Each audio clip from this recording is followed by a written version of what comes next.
Assalamualaikum warahmatullahi wabarakatuh. Alhamdulillahirrabbilalamin. Wabihi nasta'in wa ala umur dunia waddin. Wassalatu wassalamu ala asrofil anbiya'i wal mursalin Sayyidina wa Muhammadin amma ba'du.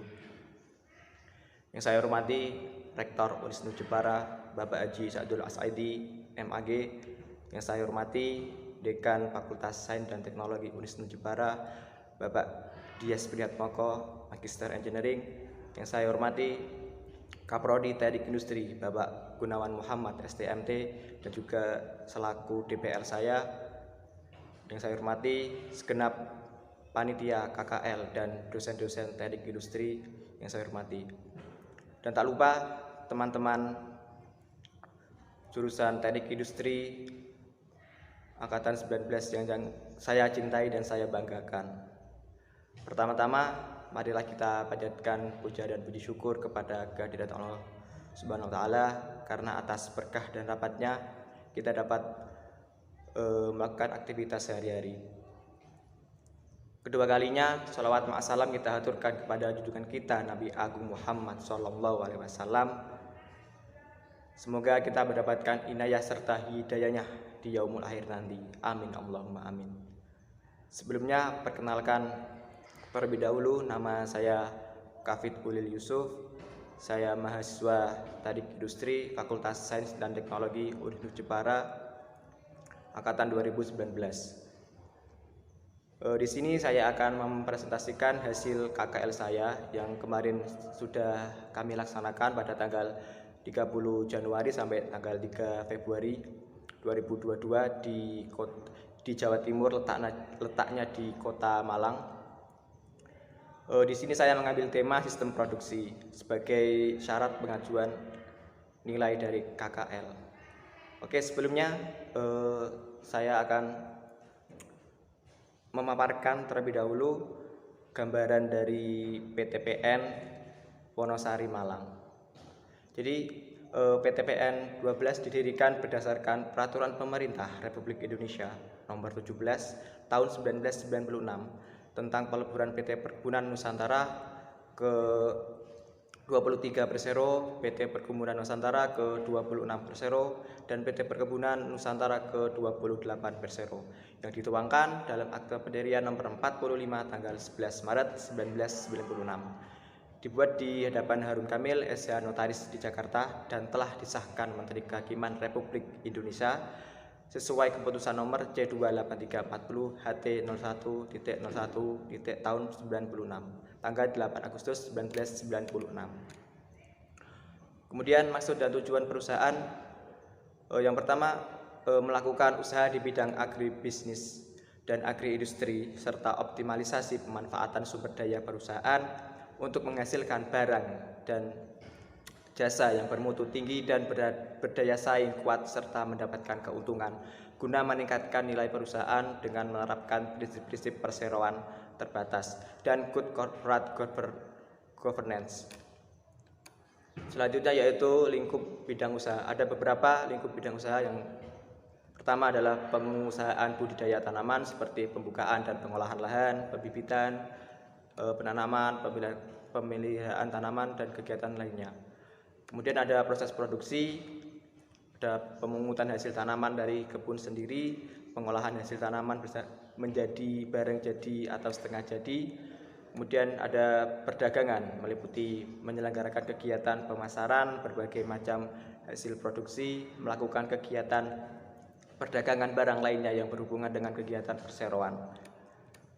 Kemudian ada pengembangan usaha bidang perkebunan, yaitu usaha tanaman perkebunan, usaha aneka kayu, agribisnis, wisata agro, industri hilir lainnya. Kemudian optimalisasi sumber daya, kemudian ada sumber daya yang bisa dioptimalisasi ada antara lain perdagangan, outlet shop, real estate, pengembangan kawasan industri, pariwisata, dan lain sebagainya. Selanjutnya yaitu visi dan misi dari perusahaan PTPN Nusantara. Visinya yaitu menjadi perusahaan agribisnis yang berbudaya saing tinggi dan mampu tumbuh kembang berkelanjutan. Misi dari PTPN adalah yang pertama, melaksanakan reformasi bisnis, strategi, struktur, dan budaya perusahaan untuk mewujudkan profesionalisme berdasarkan prinsip-prinsip good corporate governance. Yang kedua, meningkatkan nilai dan daya saing perusahaan melalui inovasi serta peningkatan produktivitas dan efisiensi dalam penyediaan produk berkualitas dengan harga kompetitif dan pelayanan bermutu tinggi. Kemudian yang ketiga, menghasilkan laba yang dapat membawa perusahaan tumbuh dan berkembang untuk meningkatkan nilai bagi stakeholder dan lainnya. Yang keempat, yaitu mengembangkan usaha agribisnis dengan tata kelola yang baik serta peduli pada kelestarian alam dan bertanggung jawab sosial pada lingkungan usaha. Selanjutnya yaitu nilai-nilai perusahaan. Panduan nilai-nilai insan PTPN 12 dalam mewujudkan visi dan misi perusahaan adalah akhlak. Yang pertama, amanah, memegang teguh kepercayaan dan diberikan. 2, kompeten, terus belajar dan mengembangkan kapabilitas. Yang ketiga, harmonis, saling peduli dan menghargai perbedaan. Loyal, berdedikasi dan mengutamakan kepentingan bangsa dan negara. Kemudian ada adaptif, terus berinovasi dan antusias dalam menggerakkan ataupun menghadapi perusahaan. Yang terakhir yaitu kolaboratif, membangun kerjasama yang sinergis. Nah, itu sekilas dari gambaran umum dari profil perusahaan PTPN. Jadi memang yang saya rasakan di sana itu tempatnya sejuk ya teman-teman. Tempatnya sejuk, asri, karena terletak di ketinggian 120 permukaan laut dengan lebar 714 hektar kurang lebih. Jadi di situ memang tepat sebagai tempat wisata dan juga sebagai pabrik pengolahan teh. Benar-benar suasana benar-benar bikin tenang seperti itu. Oke, selanjutnya yaitu mengenai sistem produksi.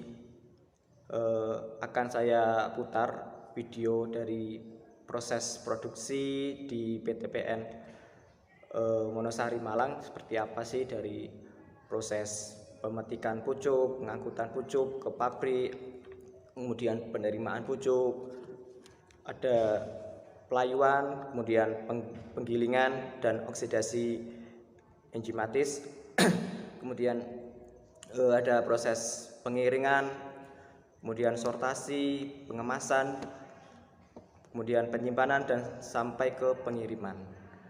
Oke, selanjutnya akan saya putar video proses produksi dari PTPN.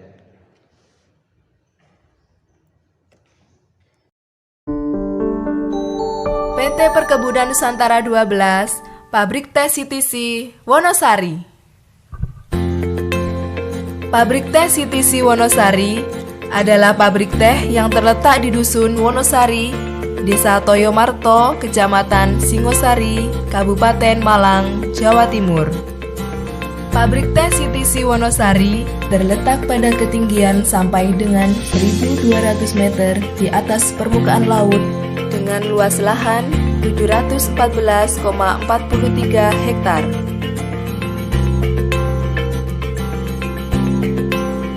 Pabrik teh CTC Wonosari didirikan pada tahun 1912 oleh NV Culture Maskapai Belanda, dan di dalam perkembangannya pada tanggal 11 Maret 1996 menjadi bagian dari PT Perkebunan Nusantara 12 Persero.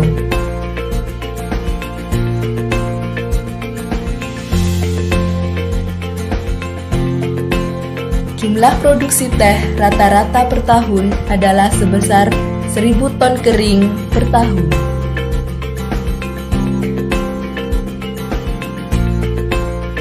Produksi teh dibagi dalam beberapa bagian, yaitu pemetikan pucuk, pengangkutan pucuk ke pabrik, penerimaan pucuk di pabrik, pelayuan, penggilingan dan oksidasi enzimatis, pengeringan, sortasi, pengemasan, penyimpanan dan pengiriman. Pemetikan pucuk. Pemetikan pucuk adalah proses pemetikan pucuk teh dari lahan yang akan dibawa ke pabrik.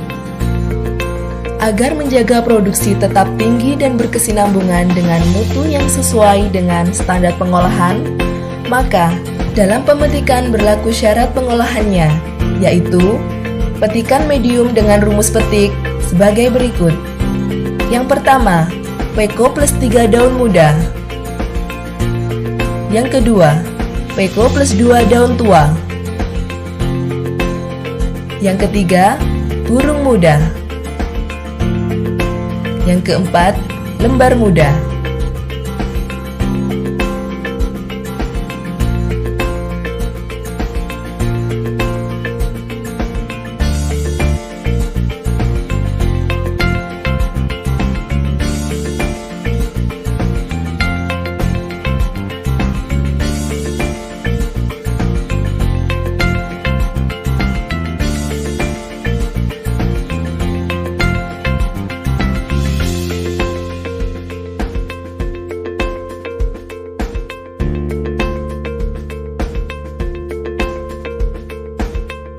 Setelah pemetikan selesai, teh akan dikumpulkan untuk ditimbang dan diangkut, kemudian dibawa ke pabrik.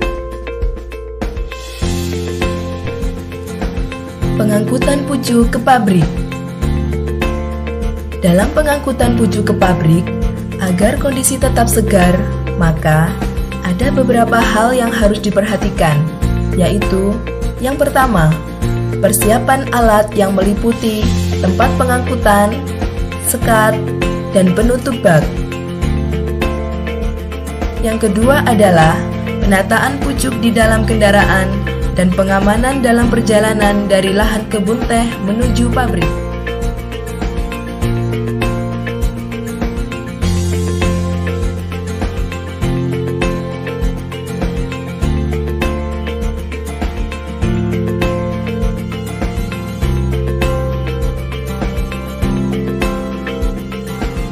Penerimaan pucuk. Dalam proses ini, tahapan yang dilakukan adalah pembongkaran pucuk dari truk pengangkut, penimbangan,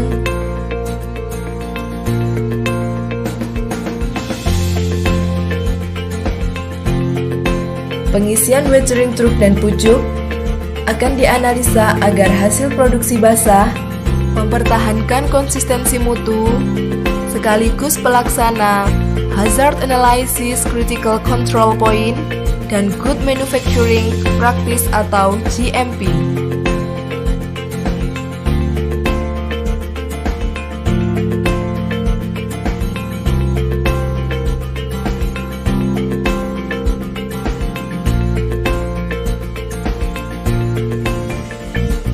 Pelayuan.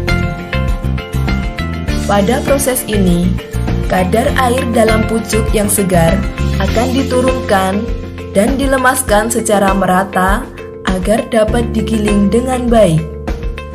Dengan beberapa tahapan sebagai berikut. Yang pertama, mengurangi kadar air 30 hingga 31%.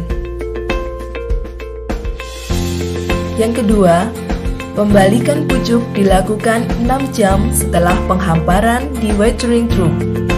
Yang ketiga, monitoring tingkat pelayuan, yaitu pengamatan suhu dan kelembapan udara yang dilakukan setiap 2 jam sekali. Yang keempat, suhu udara dalam watering truk maksimal 27 derajat Celcius. Yang kelima, lama pelayuan 12 hingga 18 jam. Yang keenam, menggunakan termometer kering dan basah, dry or wet. Penggilingan dan oksidasi enzimatis. Dalam proses ini akan membentuk partikel teh dan kualitas yang baik atau inner quality dari pucuk teh yang telah dilayukan dengan beberapa tahapan sebagai berikut. menjaga kelembapan udara di dalam ruang giling mencapai 90 hingga 95% dengan suhu ruangan 21 hingga 22 derajat Celcius.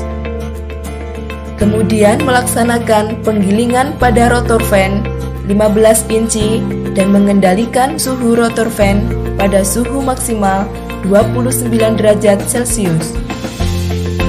Tahapan yang berikutnya adalah penggilingan pada crushing, tearing, curling triplek dengan mengendalikan suhu bubuk maksimal 35 derajat Celcius dengan menggunakan touch per inch 8, touch per inch 10, touch per inch 10. Selanjutnya adalah proses oksidasi enzimatis melalui fermenting machine yang sudah diatur waktunya sesuai dengan kebutuhan oksidasi enzimatis dengan lama waktu 60 hingga 90 menit dengan ketebalan bubuk 5 hingga 7 cm.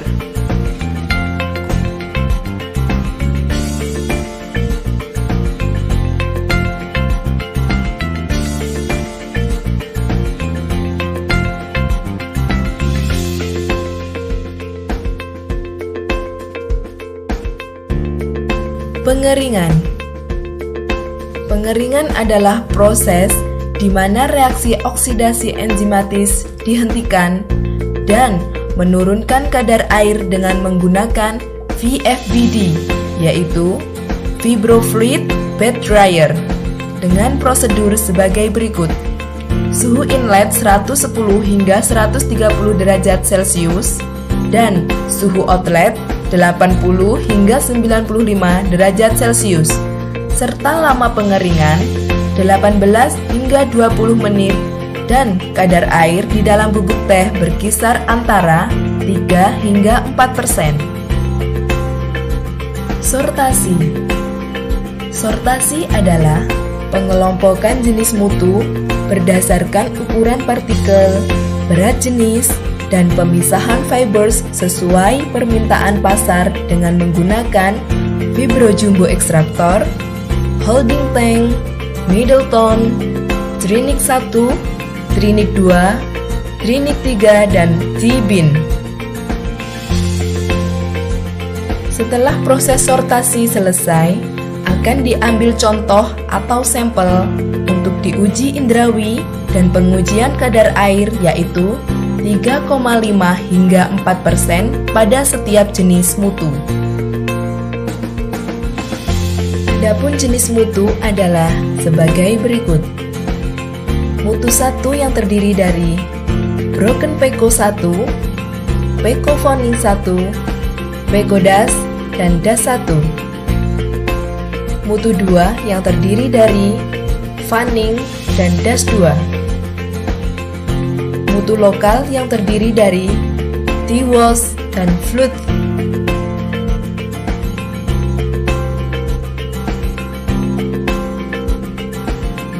Pengemasan. Setelah dipisahkan dan dibedakan mutunya, untuk mempertahankan kadar air serta mempermudah penyimpanan dan pengangkutan, maka pengemasan akan dilakukan bila kuantum telah memenuhi minimal 1 chop, yaitu berkisar antara 1000 hingga 1300 kg. Setiap jenis mutu akan melalui proses pengemasan sebagai berikut: T-bin, winnower, prepacker, T-bulker, T-packer, timbangan, kemudian dikirim ke gudang penyimpanan.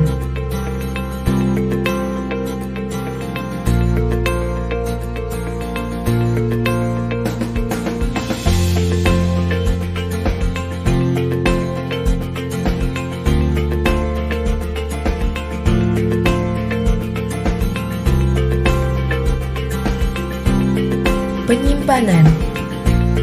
Produk teh yang telah dikemas dalam paper sack berbentuk palet yang terdiri dari 20 paper sack per paletnya akan disimpan dahulu di ruangan yang bersih, aman, agar tidak terkontaminasi sebelum dikirim ke kantor direksi bagian pemasaran yang berada di kota Surabaya, Jawa Timur. Pengiriman.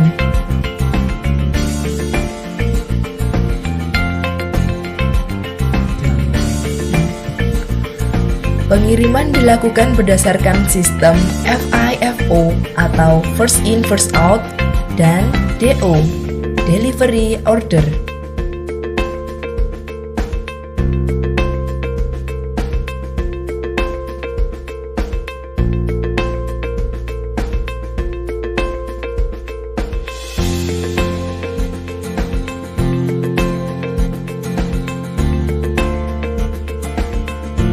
Standar dalam pengiriman adalah menggunakan alat angkut yang bersih, aman, dan kering, serta bebas dari bau-bauan dengan kelengkapan alas terpal dan penutup atas menggunakan terpal lapis 2, sehingga kondisi produk teh sampai di gudang Surabaya dalam kondisi prima.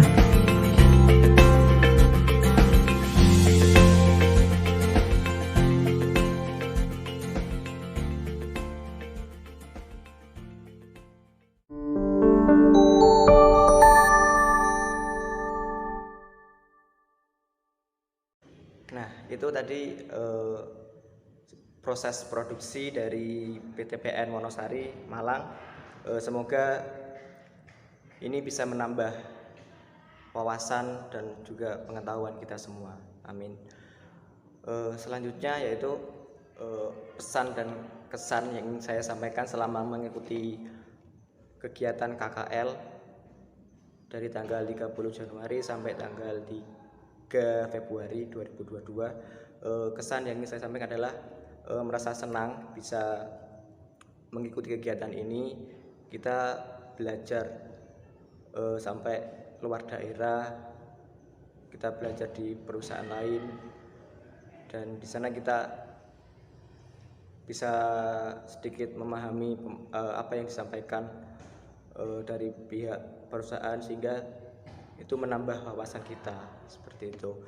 Kemudian pesan yang disampaikan, mungkin KKL tahun ini bisa dievaluasi lagi agar kedepannya lebih baik lagi. Kemudian untuk peserta selanjutnya juga, angkatan selanjutnya juga bisa melaksanakan KKL dengan baik seperti itu. Dan saya juga menyampaikan permohonan maaf apabila dalam pelaksanaan KKL ada tutur kata yang salah ataupun tindakan. Saya mohon maaf sebesar-besarnya. Nah, selanjutnya yaitu untuk teman-teman semua yang yang masih sekolah SMA sederajat, jangan